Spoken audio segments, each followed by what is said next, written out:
Thank you for joining me in this program. My name is Jime Nyende. My passion is to share with you Bible principles for solving your personal problems and for making effective decisions. You see, for every problem you face, you have a decision to make. And every decision you make will cause you a problem. That's why you need to learn personal problem solving and decision making. Our topic is definition of a personal problem. This topic has been broken down into component parts. In my last video, we looked at the characteristics of a personal problem. In this video, we are looking at identifying a personal problem. I want to give you a big picture of what is involved. Personal problem solving is a process with 4 major stages. The first one is to look at the characteristics of a problem that will help you make a decision. The second stage is to identify. The third stage is to classify, and then the last stage is to take action. We will be looking at each of these stages in different videos. What is important is for you to note is that at each stage you make a major decision, and it is wise that you keep track of that decision that you make. In the first stage, I want to remind you, we looked at 2 characteristics. There are more than 2, but I chose 2. One is that a personal problem is unique to you. It is not shared by any other person. Characteristic number 2, you need help. You may need help. For most of the serious personal problems, you need help from others. And now, today, we are interested in identifying a personal problem. And the key issues are, what are the benefits of identifying a personal problem? What are the steps involved in identifying a personal problem? I'll begin with a quote from the late Zig Ziglar. He said, "When we can identify a problem and face the problem with confidence and enthusiasm, the solution is on the way." The key issue here was when we can identify a problem. That is the state we are looking at.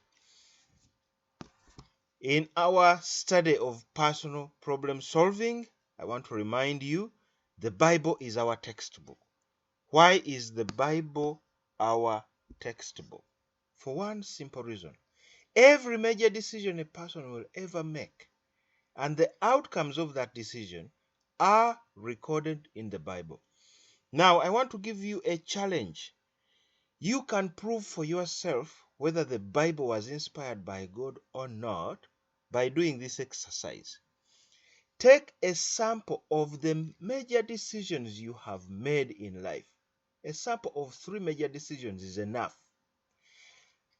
Look at the outcomes of the decisions you made. Then go and read stories in the Bible about people who made a major decision like you did. You'll find the outcomes there. And the Bible itself testifies. In Ecclesiastes chapter 1 verse 9 we read, "Everything that happens has happened before. Nothing is new, nothing under the sun." Now when they say that everything that happens has happened before, they are not talking about the technology that we are using. Yes, the internet exists in this era, and it was not there in the ages of our forefathers. What they mean here are the decisions. Every decision that you make causes something to happen. So everything that happens has happened before because someone has made that a similar decision before. Therefore, the Bible is a good textbook for you, and in it you find both good and bad examples. I want to encourage you to follow the good examples. In 3 John chapter 1, verse 11, we read, "My dear friend, do not imitate what is bad, but imitate what is good." So now, let us go to the topic of the day, identifying personal problems. I am sure you have a formula, a method, a procedure, or system for identifying your personal problem. The question is, what steps do you follow to determine whether a problem is what you can call my personal problem or not? Are those steps effective? Are they the best? Before you quickly answer yes or no, I want to invite you to read the Bible. When you read the Bible, you'll find that a failure to identify a personal problem can have irreversible consequences. When you compare and contrast your system with the Bible teaching, you will know whether it is effective or not. And that is important. Now, we are going to read a story. We will find it in 1 Samuel chapter 25. In the story are many interesting characters and many interesting examples on how to identify a personal problem. But our focus will be only on one person, Nabal. So I am reading 1 Samuel from verse 2. And then I will not complete all the story. I will stop at verse 17. And then I will skip a section of scripture and read the last part of the story. But I will encourage you to read the full story. 1 Samuel 25 from verse 2. Now there was a man in Maon whose business was in Carmel, and the man was very rich. He had 3,000 sheep and 1,000 goats, and he was shearing his sheep in Carmel. The name of the man was Nabal, and the name of his wife was Abigail. And she was a woman of good understanding and beautiful appearance. But the man was harsh and evil in his doings. He was of the house of Caleb. When David heard in the wilderness that Nabal was shearing his sheep, David sent 10 young men. And David said to the young men, "Go up to Carmel, go to Nabal, and greet him in my name. And thus you shall say to him who lives in prosperity, Peace be to you, peace to your house, and peace to all that you have. Now I have heard that you have shearers. Your shepherds were with us, and we did not hurt them, nor was there anything missing from them all while they were in Carmel. Ask your young men, and they will tell you. Therefore, let my young men find favor in your eyes, for we have come on a feast day. Please give whatever comes to your hand, to your servants, and to your son David." So when David's young men came, they spoke to Nabal according to all these words in the name of David, and waited. Then Nabal answered David's servants and said, "Who is David, and who is the son of Jesse? There are many servants nowadays who break away each one from his master. Shall I then take my bread and my water and my meat that I have killed for my shearers and give it to men when I do not know where they are from?" So David's young men turned on their heels and went back, and they came and told him these words. Let me stop at verse 12. I will skip and go to the end of the story. What is the end of the story? Verse 38 says, "Then it happened after 10 days that the Lord struck Nabal and he died." As I said, read this story. I'm just picking out one character, Nabal. Why am I picking out this character? Let us look at the key issues in this story. What are the lessons from this story? First, David has a personal problem. He needs supplies for him and his men. David is having about 600 men, not counting their family members. So he needs supplies, he needs food. So David seeks Nabal's help. Before Nabal can choose to help David, he has to answer a question. The question says, is David's personal problem my personal problem as well? Now, this is a question I am sure you too ask yourself so often, because there are people who come to you for help.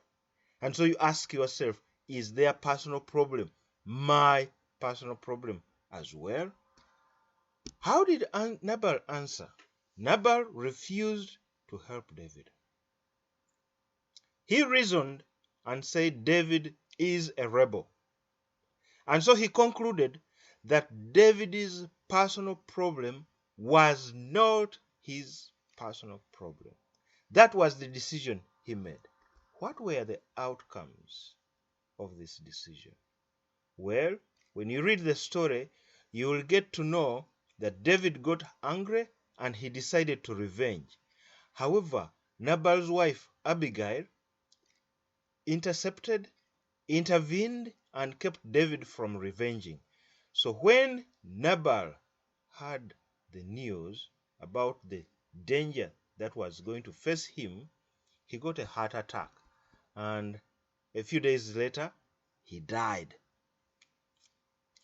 So what Nabal thought wasn't his personal problem was indeed his personal problem. If he had dealt with it effectively and he had the power to deal with it, he would have lived a little longer.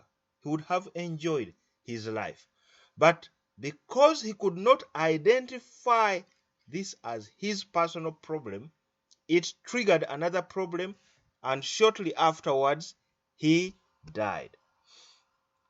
Now, remember, our question is, how do you identify personal problems?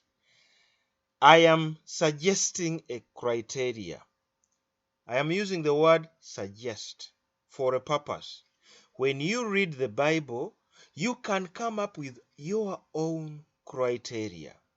The criteria I am sharing is not written in stone. And here is it. When faced with a problem, ask yourself a number of questions. First, how is this problem related to my personal vision, mission, the character I am trying to grow, or the competencies I am trying to develop?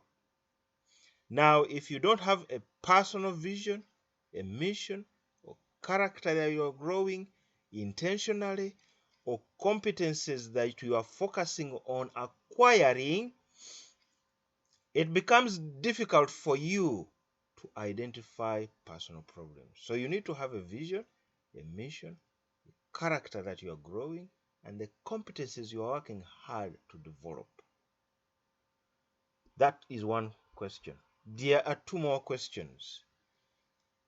When faced with a problem, how does that problem affect the people you serve? If there is any way it is affecting them, in what ways is it going to affect them? And then the last question, when faced with a problem, does it affect the people who serve you? If so, in what ways does it affect them? Now, these are the questions we will be looking at when analyzing problems faced by other people in the Bible. We want to see how they applied to Nabal and why Nabal is referred to as a fool. Now, David was one of the people who helped Nabal achieve his personal goals. How do I know that this was so? David himself, when sending a message to Nabal, he made it clear. He told his boys to tell Nabal that he contributed to his wealth in a significant way.